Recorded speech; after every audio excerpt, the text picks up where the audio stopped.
Your movie friend Aaron Dicer joining us this morning, and you are just getting back from LA. Yeah, California, got a little boy. jet lag going on, you That's know, all right. a little bit of a time difference, but yeah, no, things are good. Man, what an amazing trip, and was out there for the Critics' Choice Awards. Got to was see pretty cool. It was really, really cool. Got to see a lot of the celebrities and the awards, which was great, which I think really solidified a lot of kind of the awards season and where it's headed with kind of the acting. And the 12 Years a Slave is officially the front runner. It keeps winning Best Picture at all these things.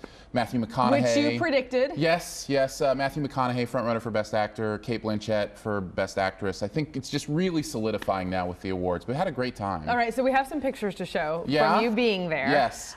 Take a look at those. Yeah, that's my beautiful wife and I. Not a superstar on the movies, but a superstar in your heart. Yes, and this is my selfie with Tom Hanks. That is hilarious. So, and what I did was I went around and took awkward selfies, and so I would tell the stars, and that's Melissa McCarthy. I said, you know, hey, can I take an awkward selfie with you? And then they would let me do that. So that was a lot of fun. And you can check out all those pictures on my Twitter. Tom Hanks. There's also ones of Matthew McConaughey, Leonardo DiCaprio.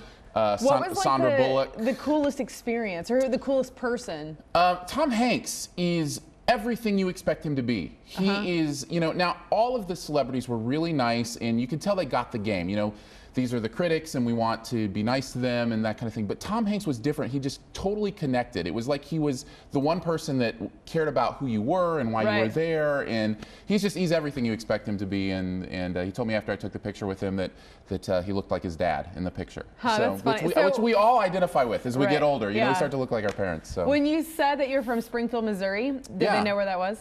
Yeah, you know, I think yes. I think they know where it is in general. You know, as far as the Midwest part of the country, but I don't think they could probably drive there without their GPS. Okay. Yeah. But who could? Yeah. Okay, so you met Sandra Bullock, yeah, Matthew McConaughey, Tom Hanks, Melissa McCarthy, pretty much anybody who's been nominated this year was there, and I got a chance to say hello. All right, so those are all the names I will know. Yeah, well, I mean, there's plenty. Oprah Winfrey. Really? Yeah. How was she? I didn't get a chance to actually have any conversation with her, but yeah, she's Oprah. Okay. You know? All right. You've That's pretty awesome. All right, we will get on to this weekend's movies. Sure. August Osage County features quite the amazing cast. Julia Roberts, Meryl Streep, Chris Cooper, just to name a few. Take a look. Well, I have an Indian in my house. You have a problem with Indians, Violet? I don't know what to say to an Indian. They're called Native Americans, Mom. Who makes that decision? It's what they like to be called. They aren't any more native than me. In fact. Well, based off the Pulitzer Prize winning play of the same name, August Osage County follows several strong-willed women forced to return to their Oklahoma state. That's where I'm from, by the way. Yeah. So give us the dish on this one. Yeah, this is a dark movie that is supposed to be kind of a dark comedy, but it's one of those movies that's so dark that the comedy, I think, falls flat a little bit for me. It's hard for me to laugh at a lot of what's going on because it's just, this is the most dysfunctional family you have ever seen. And I remember watching More dysfunctional than mine? You know, I haven't spent any time necessarily with your family, but I'm going to go ahead and say yes, Sarah Foreheads. Perfect. I'm going to go see it. Make you feel better. Right. No, I understand.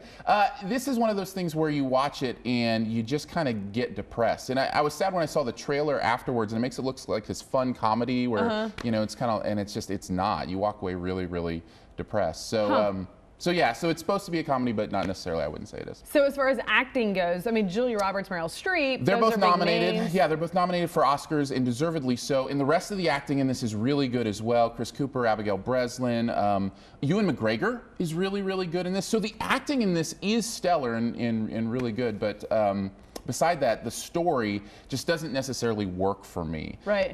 It just didn't keep me intellectually engaged. It seemed like the way they wanted to engage the audience was by shocking you with the next tragedy in this family. And that can be somewhat interesting, but for me, I want something a little more meaningful at the end of the day. So relationship, like good character development though? Like are you going to connect with the people and relate to them? I didn't. I see that's the great acting, but I couldn't connect to them in that world because I wasn't giving anything to connect to. There was no joy to connect to. Right. There was nothing to root for. None of the characters felt like somebody you wanted to win. I mean, it was very bitter and dark and yeah, it just kind of left you with that malaise. Boo. All right, well, on that note, best thing, worst thing, and final grade then? Sure. An F. No, not an F. But best thing I would have to say is Easy Streep. Meryl Streep is incredible in this movie. She deserves every acting nomination she gets. She just disappears into her characters. She becomes new people. I don't know how she does it. She's incredible. That's pretty cool. Worst thing, I'd say stay a play. What I mean by that is this, I can see how it worked as a play because it's very, one scene, everybody's in the same place. But when it became a movie, I think the story wasn't allowed to breathe like a movie needs a story to breathe. So it kind of stayed a stage story on a big screen, and I think that hurt it quite a bit. As far as an overall grade, I'd say probably a C-, something like that. C-, Yep. average, below average, Little below with average. a little minus. Yep. All right, thanks, Aaron Dicer. We're jealous that you got to go to LA. That's really cool. It was really fun, and man, I wouldn't have been there without KY3 and with everybody who keeps up with your movie. Not friend that he was and- on our dime, but No, absolutely not. But I'm but just, you're a critic. yes, a real yeah. one now. Yeah, I'm on TV and stuff. I don't know. All right, thanks, Aaron. Yep. Well, sunshine out early this morning, but it is chilly. Do not be deceived yet. The other Aaron Bull, will have one more look at your forecast when we come back.